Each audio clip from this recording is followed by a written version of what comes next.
Today we'll talk about setting expectations when you're presenting or selling to a group or committee, especially when you're not the one in the lead to win the deal. And so you've got to find a way to do something different to break through the clutter. As you set your upfront contract or the agenda that you'll set in front of that group as to how you want to proceed or the agenda for that day, one of the things we neglect to do sometimes is to leave time for feedback at the end, and that needs to be agreed to in advance. What it would sound like is, you set the agenda, we're here to share our capabilities, feel free to interrupt, ask questions, all the agenda things.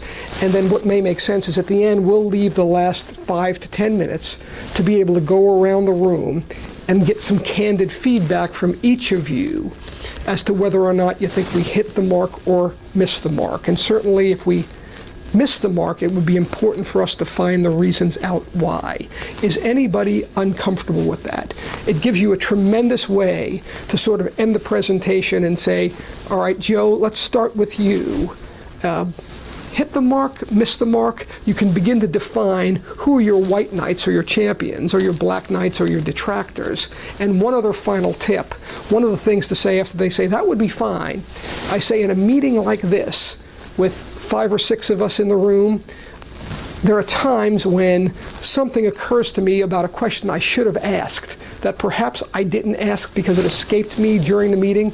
Is anyone uncomfortable if that happens, if I reach out to you independently just to ask a question? And largely people say, no, that'll be fine, which then gives you the right to call every single person in that room as a pretense to find out how that meeting went with an additional question to work through, are they in fact champions or detractors? And your competition will not be doing that. So if you're behind and it's game day and you're presenting to groups and committees, find a way to break the rules. My name is John Rosso. This is this month's video sales tactic. If you want to learn more, take a look at the link below.